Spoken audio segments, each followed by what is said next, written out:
Hello my student, class है mathematics, inverse circular function chapter है और ये है for JEE main 2023-24 AWCS application with concept series. और ये क्वेश्चन नंबर 7 है जेई मेन का। जब एडवांस रहेगा तो यहाँ ए लिखा हुआ है और जेई मेन और जे एडवांस दोनों का सीरीज को मैं अलग अलग चला रहा हूँ। और ये क्वेश्चंस हैं, पहले इसको ट्राई कीजिए, फिर इसके बाद इसका हम एनालिसिस के साथ आंसर देंगे। बनाइए।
ओके, देखा जाए कि कैसे इसमें सोचते हैं।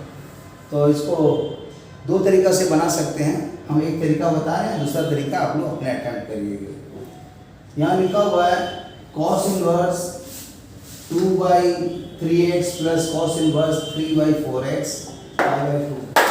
x के वैल्यू का ये कंडीशन सब दिया हुआ है।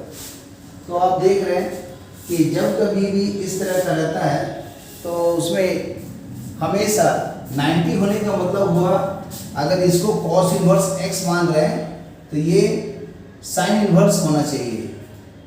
तो कैसे होगा, या तो इसको हम साइन में चेंज कर दें या इसको चेंज कर दें। तो इसको हम लोग चेंज कर देते हैं। तो देखिए क्या है, cos inverse 2/3x plus cos inverse 3/4x, ये π/2 है। तो यहाँ पर इसको चेंज कर देंगे। क्या चेंज होगा, साइन इनवर्स लिख देते हैं। तो जब ये कॉस में है मतलब ये बेस है और ये हाइपोटेनियस है, और साइन में क्या होता है, पहले परपेंडिकुलर होता है। तो परपेंडिकुलर में कौन होगा, पाइथागोरस थ्योरम लगाएंगे तो हाइपोटेनियस स्क्वायर मतलब 4x का स्क्वायर माइनस बेस का स्क्वायर, इसी का स्क्वायर रूट, ये परपेंडिकुलर बन जाएगा और हाइपोटेनियस वही रहेगा। ये लॉजिक है। cos इनवर्स x है, इसको मैंने sin इनवर्स लिख दिया। तो cos में क्या होता है, बेस बाय हाइपोटेनियस, ये हाइपोटेनियस तो वही रहेगा। कल यहाँ पर परपेंडिकुलर चाहिए, तो जब ये हाइपोटेनियस है और ये बेस है तो पाइथागोरस लगा करके परपेंडिकुलर लिख दिए। और नहीं तो बेसिक से बनाइए, इतना को एक अल्फा लिखिए, फिर tan अल्फा बराबर इतना लिखिए, cos alpha sorry cos inverse इतना को लिखिए, मतलब एक तरह से ये पूरा का पूरा एंगल है तो अल्फा लिखिए, फिर cos अल्फा 3/4 आएगा, उससे sin अल्फा निकालिए, फिर इनवर्स में कन्वर्ट कीजिए, ऐसे ठीक है। अब देखिए ये cos इनवर्स x हो गया और ये sin इनवर्स x हो जाए तो इसका मतलब ये जितना x है उतने ही ये x होना चाहिए, तभी जाके ना cos inverse x plus sin inverse x equal to π/2 होगा। इसीलिए ये आंसर इसके बराबर है। ये हो जाएगा 16x² minus 9 square root divided by 4x।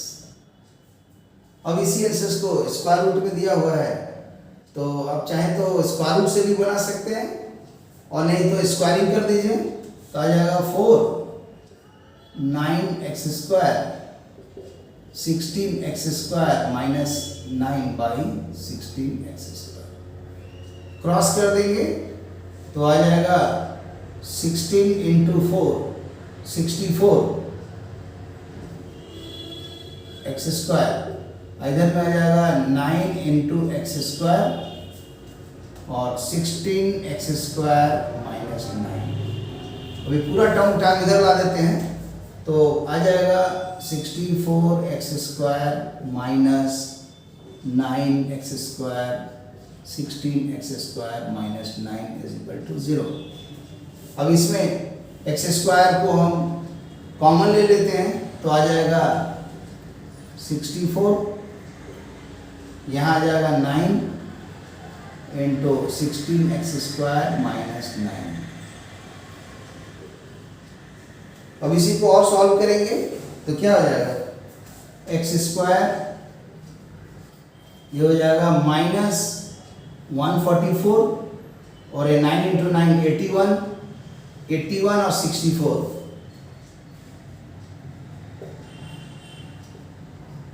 145 तो 145 माइनस 144 एक्स स्क्वायर। अब ये दो चीज का प्रोडक्ट जीरो है, इसका मतलब क्या हुआ either this factor is zero और दिस इज जीरो, तो लिखेंगे आइदर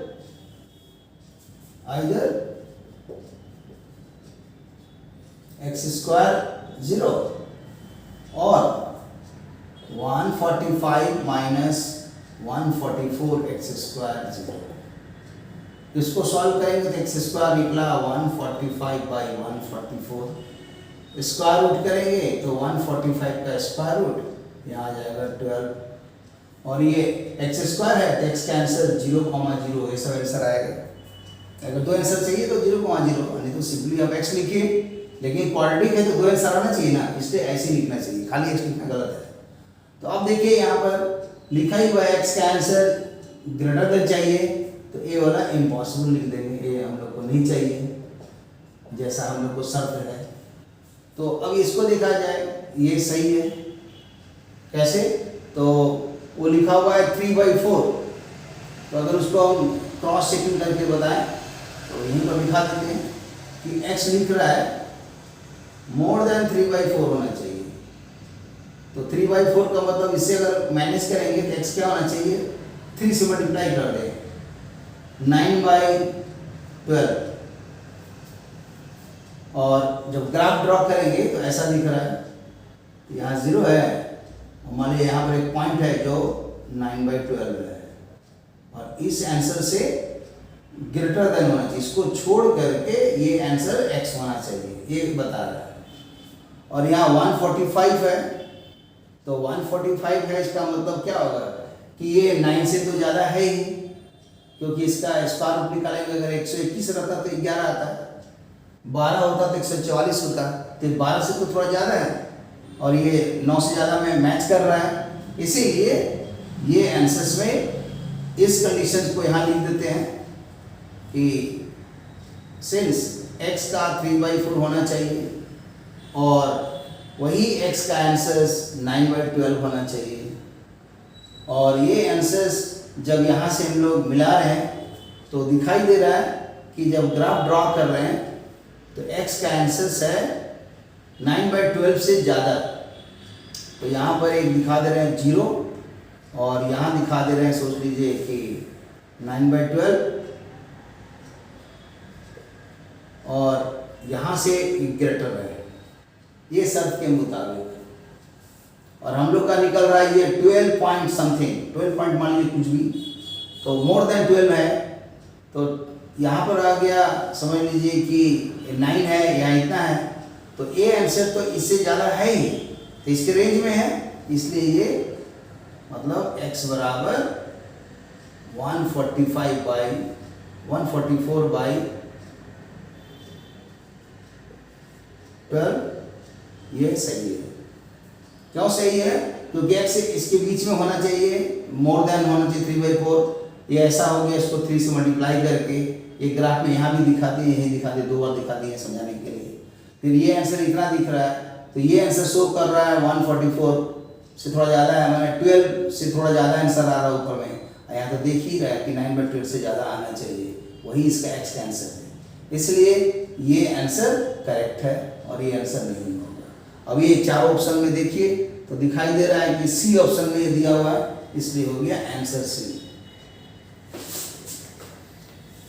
और इसी को एक दूसरे मेथड से मैं बनाने को बोल रहा था, पर ये स्ट्राइक नहीं किया कि cos inverse x plus sin inverse x π/2 होता है, इसलिए मैंने इसको x मान के बराबर करके बना दिया।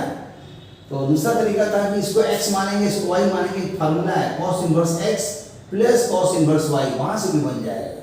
तो उसका क्या है वो यहाँ पर लिख देते हैं कि cos inverse x plus cos inverse y, इसका आंसर होता है cos inverse x y minus 1 minus x square into 1 plus 1 minus y square square root, यहाँ प्लस रहेगा तो यहाँ माइनस होगा, और फिर इस तरह से।